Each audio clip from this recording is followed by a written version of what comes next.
guys, I'm back again. It is Friday the 2nd and my birthday's in 2 days, but yeah, so can't believe it's already September again. I happen to know quite a lot of September babies. My mother-in-law that just passed last year, hers is on the 7th. One of the kids in our church is today, and I actually have a friend from high school. She's my birthday twin. We're both on the September 4th. And you know what too, just made me think of Doris of Rose Cottage Studio. Her birthday's on the 4th as well, but as I've noticed, her channel is completely down, so I hope everything's all right with her and her family. But yeah, and there's several other people that I know. Another friend of ours lives up in New Hampshire. His birthday's in September as well. And then another girl in our church, hers at the end of the month. So yeah, it's just September seems to be the month of birthdays all around, like between people at church, my own, and knowing so many other people born in September. So you kind of know what was going on around in January, right? But anyway, on to my video for today, a really quick one, just because I just wanted to share with you some of the things that I enjoy drinking or eating as far as Chinese culture goes. I am of Chinese descent. I was born in the US, but I grew up not so much drinking this. It is grass jelly drink. But I grew up eating this more than drinking it, and I'm thankful to actually find this here at a local store here. Not very many stores, only like 2 or 3 stores I know of here that actually sell Chinese goods. So I'm very grateful for what they do have, although I just wish there was, you know, a whole store dedicated to Chinese goods. That would be awesome. But so anyway, I grew up eating this. It's pretty much like a Jello, except it's obviously black. And here I have it all poured out in a glass cup, and the Jello, really what I would call it, you know, they call it grass jelly, but it's just like Jello texture, you know, right? It's like gelatin. And growing up in New York City, we'd go to the Chinese supermarket, and they would have bunches and bunches of like them in a plastic tub, in a small tub, and you would just buy that, and then they would give you like a syrup packet, and then you get home and you just pour the syrup over it, you know, cut it up into little chunks and pieces or whatever, you know, spoon it out of there and split them into bowls or whatever, and then just eat them. And the jelly itself is very tasteless.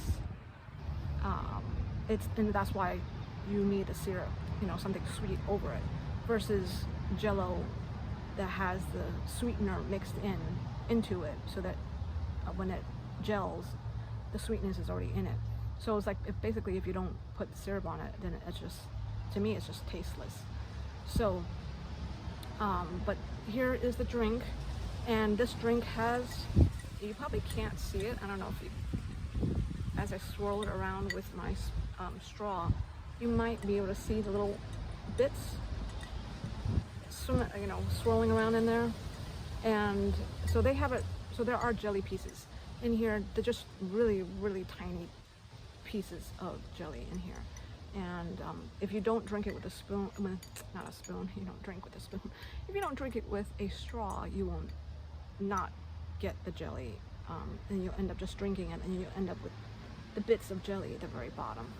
So I kind of I like to drink it with the straw. So it's kind of like if you're used to boba tea, then I'm sure you'd have no problem with having a drink with stuff in it.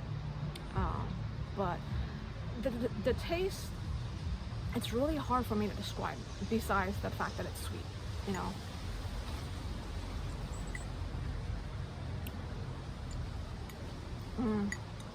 Yeah, I mean, it's just really hard to describe. I don't know. It's funny, I had one of the ladies at my church, I actually happened to tell her about this. I can't remember how it came up in conversation, but she's someone who is very willing to try anything. And so she actually went to the store that I told her that I found it at, and she went and got a can of it herself, and then she had herself and her kids taste it. And her kids, one of them really enjoyed it, and even opened up the top of the can to get to the jelly and to get all of it, you know. And then the other son of hers was, he didn't hate it, he just probably wouldn't necessarily prefer it, but he did drink it and he was fine with how it tasted and stuff. But my friend said that she said it tasted like a watered down Vitamalt. And no, I don't know if Vitamalt, or if you guys have had it before. And I don't even know. I'm pretty sure Vitamalt can be found in the US. Probably in some smaller ethnic stores. I don't remember if they do carry it. Or I can't remember.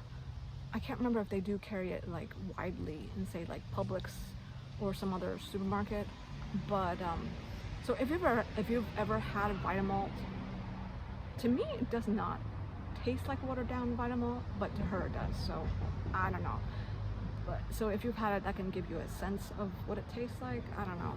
But so if you are someone that is willing to try new things, if you happen to have a Chinese or an Asian market by you, go and check out and see if they sell the drink or the Jello dessert, you know, in a little container with syrup in it. And just a little background, I did a little looking up, or Googling, right?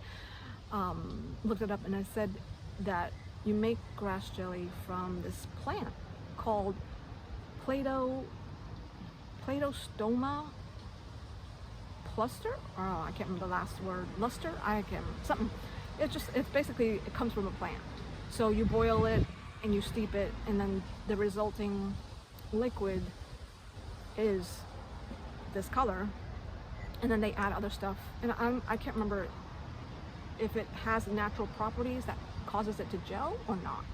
There is another Chinese dessert that is made from what they call the shoe fly plant, and with that one, it actually has properties that when you like soak it, it's made out of some kind of seeds, I think, of the shoe fly plant, and then when you soak it, it's like, I guess, and then you squeeze it, like squeeze all the water or whatever, and like they say you kind of gotta wash the seeds kind of like you do laundry, and as you wash it, it washes the I don't know what you call it, the gelatinous properties of it out of the seeds, and so then the resulting liquid, as you let it sit, it firms up and becomes like Jello. And that one has like a yellowish tint to it. It's more clear, but it has a yellowish tint to it. But so yeah, I mean, just wanted to share with you guys, and just to show you the can again, in case you happen to have a Asian market, or if you happen to shop online. There's a lot of new grocery, Chinese or Asian grocery markets online now. So if you happen to see this and you're adventurous and willing to try new things, this is something that you can look for. And so if you happen to see anything called grass jelly, then you kind of somewhat know what it's all about. So yeah, that's just what I wanted to share today, and hope you enjoyed it. And I will see you in the next video. See you next time, okay? Bye.